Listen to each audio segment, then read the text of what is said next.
strong room जुदि सोलायलु सोलायला खालामाखैब्ला आरोखि होमबा 100% कंग्रेसआ देरहागोन। आदिबासी भटआ जोंनि दङ 1 कोटी दंखायो आसामाव आरो माइनरिटी भटआ 1 कोटी 20 लाख। सानसे दंबोयो, सानसेनि उनाव गाबोनो इलेक्शननि रिजाल्टआ ओंखारगोन बा काउन्टिं खालामो गाबोनो फुंनि 8 बाजिनिफ्राय बा 8 बाजियाव काउन्टिं जागोन आरो बेनि सिगांनो दिनै गोबां जोंनि बर'नि निउस पर्टेलफोरनिफ्राय एक्जिट पल ओंखारदों आरो सोर मा बुंदों एक्जिट पलाव नोंथांमोननो दिन्थिनो नाजागोन। बेनि उनाव फंनैसो बुंगासिनो दङ।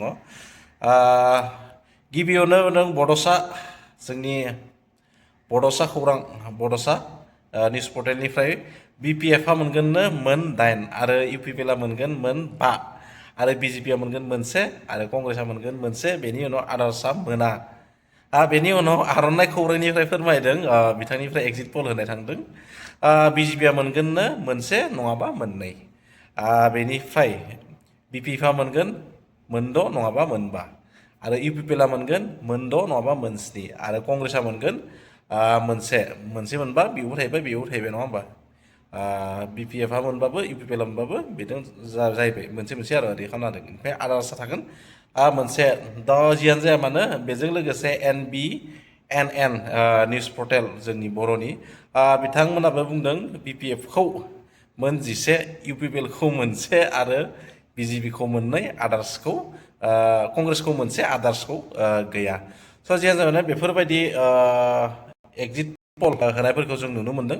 दा एक्जिट पला थोंजोङै बुंनो थाङोबा बियो इलेक्शननि रिजाल्टबो नङा आरो बेबायदि साननायदों जायाबो। मानोना आसोल जुनथुबा इलेक्शननि रिजाल्टखौ मोजां खालामनाय गाज्रि खालामनाया जायो साइलेन्ट भटार। बे साइलेन्ट भटारा गोबां डेन्जार। साइलेन्ट भटारा सासे बिजाथिखौ जय खालामनोबो हायो, देरहाहोनोबो हायो आरो जेन होनोबो हायो। आरो खोनानो मोन्दों BNS 163 होनाय जिल्ला बेंगिरिया फोसावनायखौ खोनानो मोन्दों। बेसे सैथो मिथिया। बेनिखायनो जायफोराखि थाङो रिजाल्ट जेराव काउन्टिं जायो बाहाय साबधानै थाबानो जाबाय। मानोना जेन दावराव दावसि जाया आरो BNS 163 बेखौ बेबायदि जायगायावसो होयो जाय जायगायाव दावराव दावसि जानायनि मिजिं बा लामा थायो। बेफोरबायदि जायगायावसो 163 BNSखौ होनाय जायो। स' जियानो जाया मानो बेजों लोगोसे उननि भिडिअफोरखौ नायलांबानो जाबाय सोर मा बुंदों सोर मा बुङाखै। आं मोनसे जोबोद गोनांथि बाथ्रा बुंनो सानदों।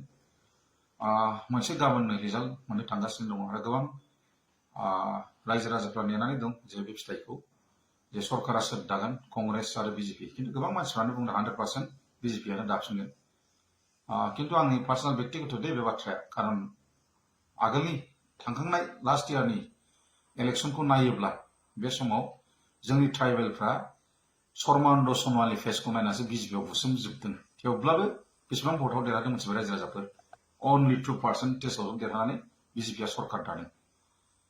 फार्स्ट टाइमाव सर्मानन्द सन'वाला जेरा मार्जिनमोन बे समाव हिउज मार्जिनै देरहादों 60 मोनदों। खिन्थु सेकेन्ड टाइमाव एसे डाउन जाखाबाय आरो बे डाउनाव सर्मानन्द सन'वालखौ बे बारसोमनानै सेनानै मिनिस्टार लानाय बायदि जादों। सर्मानन्द सन'वाला जोंबायदि ट्राइबेल मानसि सादा सिदा हिसाबै बिथाङा मोनसे टुइटाराव लिरनानै हगारदों कंग्रेचुलेसन आसामनि मुख्यमन्त्रिया हेमन्त बिश्व शर्मा बिथाङा जाबाय होननानै। बेयावसो बिथाङा मोनदों।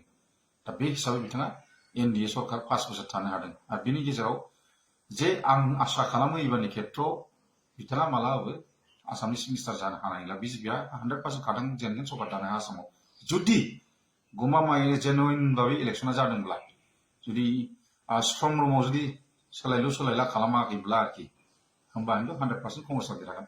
मारै देरहागोन सेथि नाम्बारावनो बाथ्राखौ बुंनो थांगासिनो दं। खारन आदिबासी भटआ जोंनि दङ 1 कोटी दंखायो आसामाव आरो माइनरिटी भटआ 1 कोटी 20 लाख। बे भटआ प्राय 90% कंग्रेसआव थांजोबदों। होमबा जों बेसेबां दं ट्राइबेला जेनेबा गासै बर', राभा, गार', थाइ, मथां, मिसिं बिदि लानानै डिमासा बिदिनो जोंनाव 50 लाख दं। जोंनाथ' फिसा फिसा रिजनेल पार्टि गावस्राजोब्बाय।